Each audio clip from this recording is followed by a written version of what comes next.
Good morning, everyone. Happy Sunday to everyone. I have two very special people that I want to introduce. They are neighbors just down the street from us. They are part of the Royale. They are co-owners, and they have the Yum Yum Bar and other stores with other store owners. What I'm trying to say is they have a whole community within that area. And so we're going to talk about that today and where their passion and their conviction comes from. Would you please give it up? Rocco and Mark. So we're going to do a little bit different. I'm going to be down here. And so one of the things, first of all, Mark, you've had like 7 or 8 different careers. Yeah, thanks for pointing that out. We're going to be talking about his humor a little bit. Got wonderful humor. Was also a tennis pro as well. And then you came to the ballet. And one of the things is that during the opening of the Royale, the wonderful thing, you were one of the very first restaurant owners to really go into the downtown area. And then Mayor Stanton, but now Representative Stanton, talked about how you took a chance on that. Kind of talk to us a little bit about your passion and where that community comes from. Awesome, thank you. First of all, thank you for having us here, and thank you for being such amazing neighbors. You have supported us through this process like no other, literally like no other, and it allowed us to actually take this chance at the Royale. So a big, huge dose of gratitude and thankfulness for you. So yeah, I wasn't ever thinking I was going to be in the restaurant business or hospitality. Some of you may know that I owned Fez for over almost 20 years. That was my first dose into it, and so we wanted to do it down here, the central part of Phoenix and towards downtown. Not a lot was down here. Durant's, which is kind of expensive. Nothing against them, I love it, but it's very expensive. And or for like Philadelphia, again, nothing wrong with it. It's just the other end of the spectrum. We were trying to find something that was like an easy 88. Why do you have to travel to Scottsdale to get that experience when we want to have the experience down here? So we took a chance, took over an old blue burrito and put lipstick on a pig and called it Fez. And it was a huge success, and thankfully, and lived through the light rail construction and really saw that entire area grow. And so we felt a big part of that, trying to re-energize and revitalize that area, and so many others came down to do the same thing, so we were very grateful for that. And Rocco, you have been here in the Melrose district for 10 years. You're an architect, interior design, art, and so tell us a little bit where your passion comes from. Melrose is very special to you as well.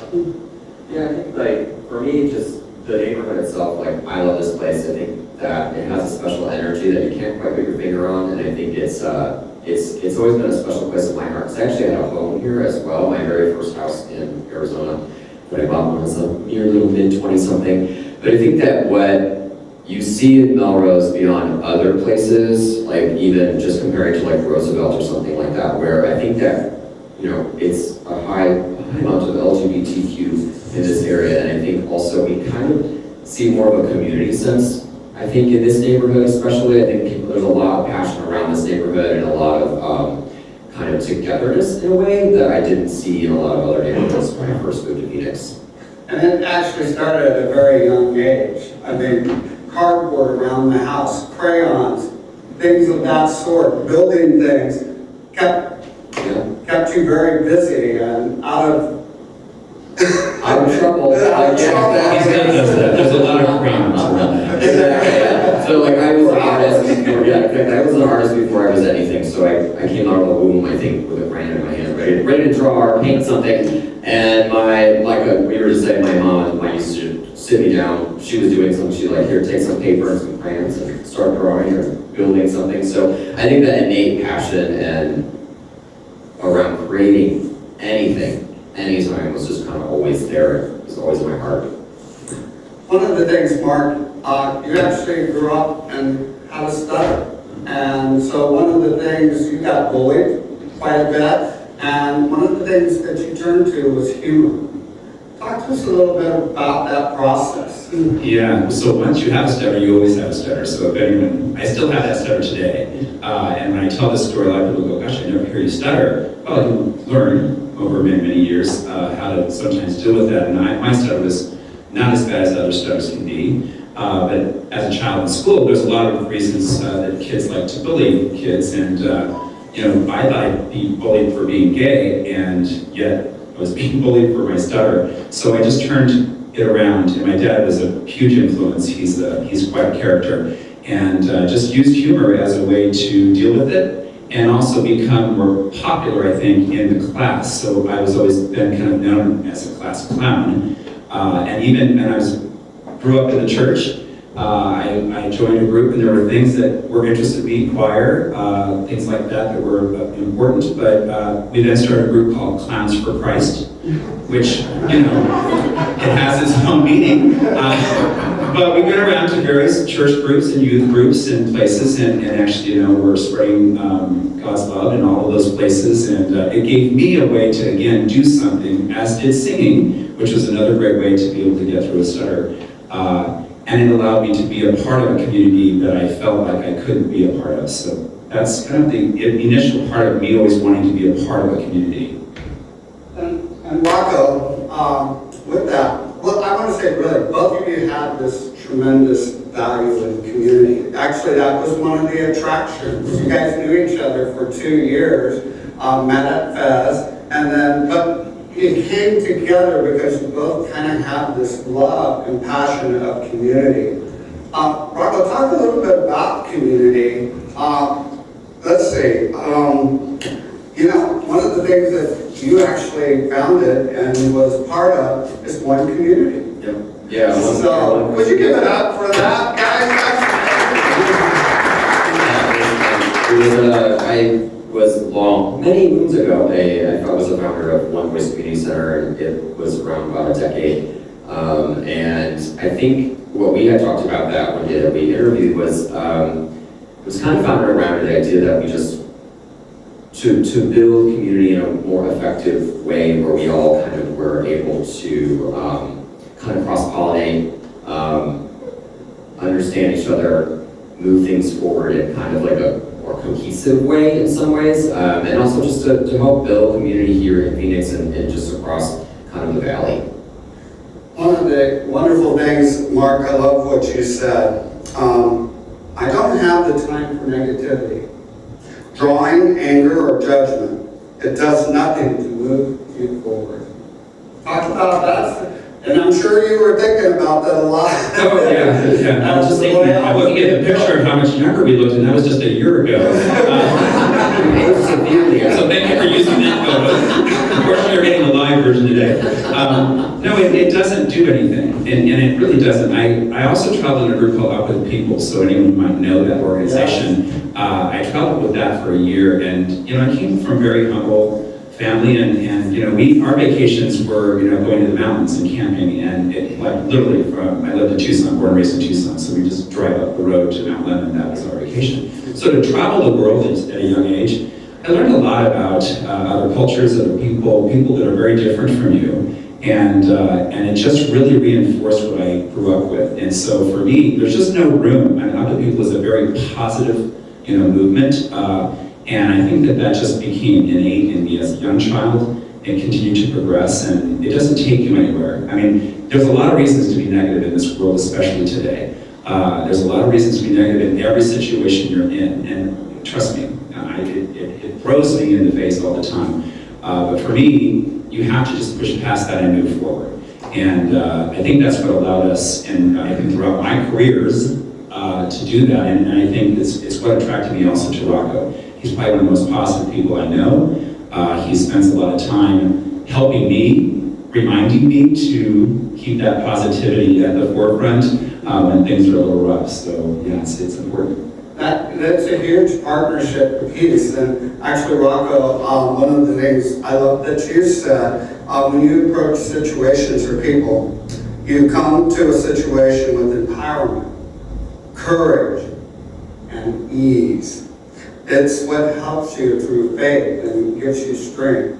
Talk to us where that came from and why that is so important, because like Mark said, that is something that just radiates.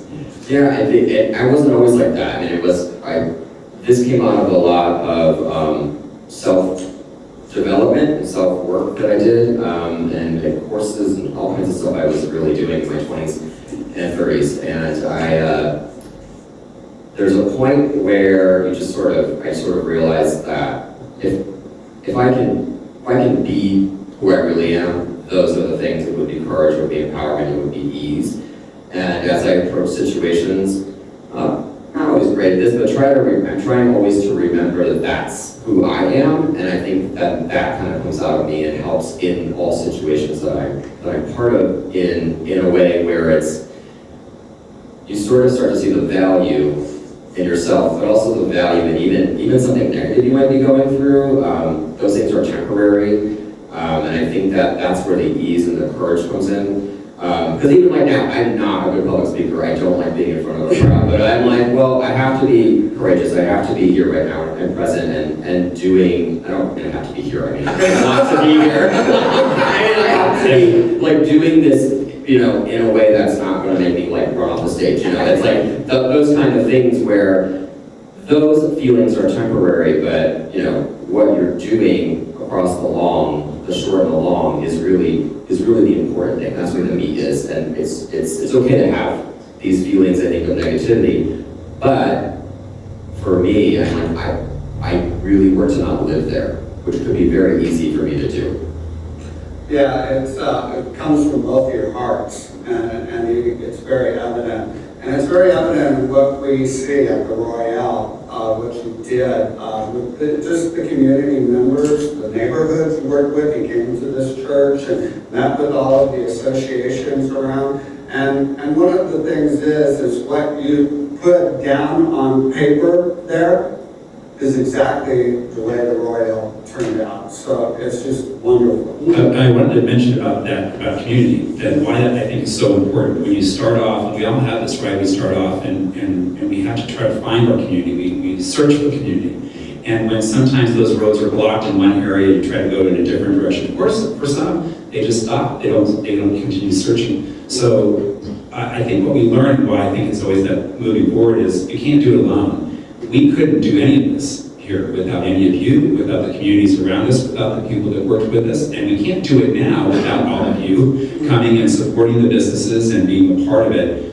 It's something you do learn, I think, a lot about community. It's why I think community is so innate in what we do, is that you learn very early that you can't do it alone. And the community is what lifts you, it's what supports you, it's what pushes you, it challenges you, but it creates a nice landing spot as well, so that's important. Yeah, it's absolutely beautiful down there. If you get an opportunity to go down to the Royale, there's coffee, there's a gift shop, there's there's beautiful flamingos that are on the wall in the outside area that Rocco did. It's absolutely amazing. The energy is wonderful. The food is fantastic.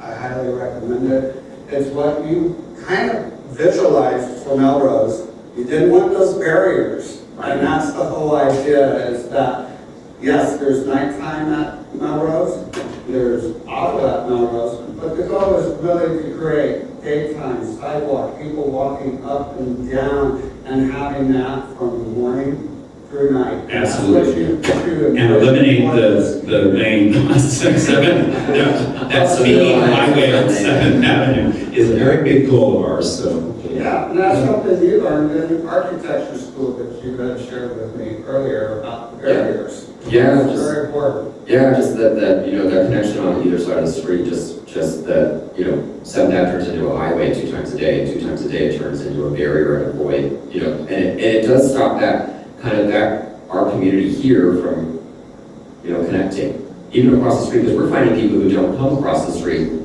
a lot, and they're like, oh, I didn't even know the Royale was here, because I don't come across the street because 7th Ave is too busy, or I'm a little bit, I just don't want to do it. And you live on 8th Avenue. Yes. They're not seeing it. You're from the west side. That's a crazy street, so you all know, you lived here a long time, so you know this too. Yeah. Guys, we appreciate your heart. your passion, your conviction, your love for community, what you're doing in our community. You're also part of Bobby Positive. You know, you continue to help in so many charitable ways. I've been seen many times. You know, you had amazing things that you came out with, the jacket thing, or, you know, everybody had to make that. So you're always fundraising, you're always giving back in this community, and it's very important to the two of you. We thank you very much for being here today, sharing this empowerment and your love of community. It's very special, and we thank you for that. But you guys, I'll give it up for Monica and Rocco.